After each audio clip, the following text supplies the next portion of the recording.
दीदी जी नमस्ते। मेरा नाम श्रीकांत तिवारी है। मैं कलकत्ता से हूँ।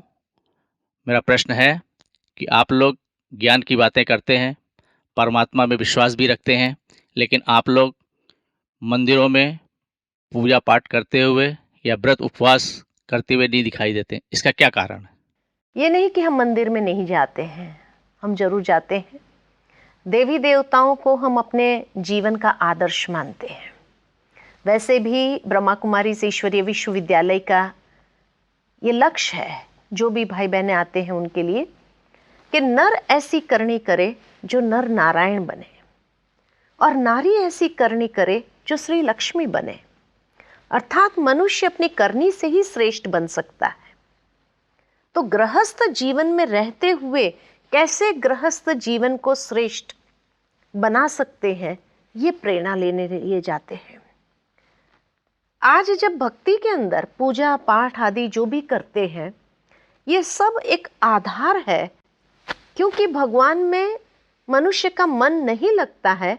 इसीलिए वो सोचता है कोई ना कोई आधार अपना ले ताकि मन लगे, किसी भी माध्यम से मन लगे।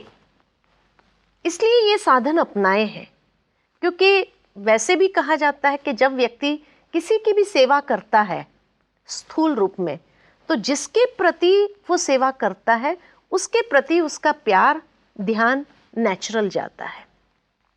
तो वो भगवान की सेवा करते हुए ये एहसास करते हैं कि हमारा ईश्वर से प्यार जुटे और उससे हमारा मन उसमें सहज लगे।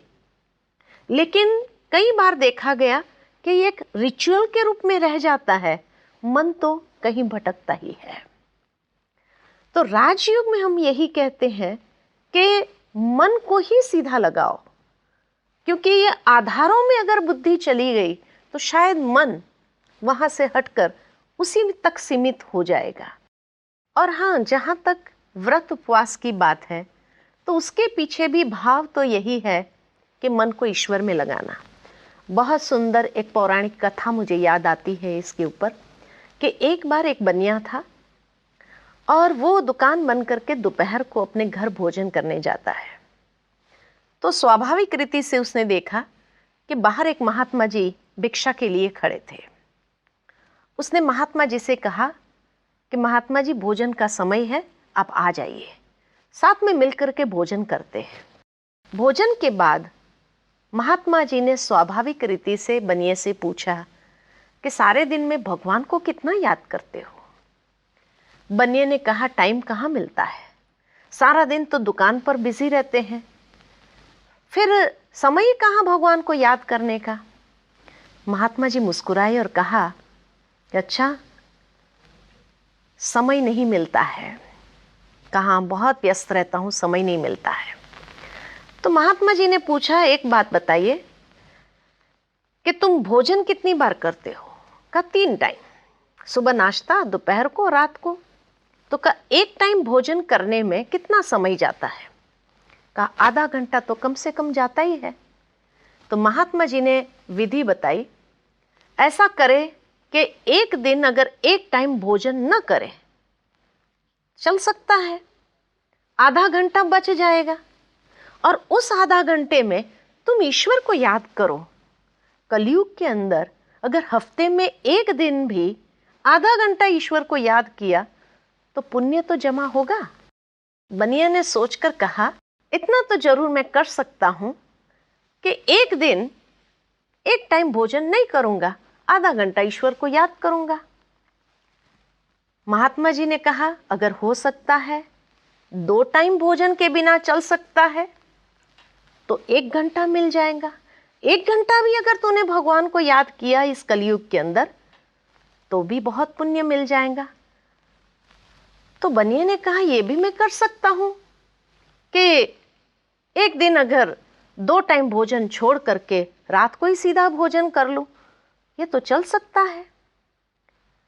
और फिर महात्मा जी ने कहा कि अगर ऐसा हफ्ते में अगर 2 बार कर सकते हो तो और भी अच्छा होगा। तो कहा यह भी हो सकता है। और वहां से उपवास शुरू हुए। जी। उपवास का मतलब ही है, उपवास, ये शब्द को अगर अलग करें ऊप प्लस वास। जी। ऊप के दो अर्थ होते हैं। ऊप माना ऊपर, हाँ जी। ऊप माना नजदीक। जी। ऊपर निवास करने वाले परमात्मा के नजदीक हमारी बुद्धि का वास रहे, क्या बात। ये है उपवास। जी। और वहां से उपवास शुरू हुए। जी। कहने का भावार्थ, चाहे पूजा पाठ व्रत उपवास, ये सब के पीछे भाव यही है कि हम मन को परमात्मा में एकाग्र करें, परमात्मा को याद करें। जी। परंतु जैसे कहा जाता है कि एक लकीर के फकीर हो जाता है व्यक्ति, पूजा पाठ उसमें तो चला जाता है, जी। उपवास भी कर लेता है, लेकिन देखा गया कि जिस दिन उपवास होगा ना, उस दिन फरार भी खाएगा, फल भी खाएगा, तो समय तो खाने में ही चला गया। भगवान को याद कहाँ करते हैं हम। जी। जी। जी।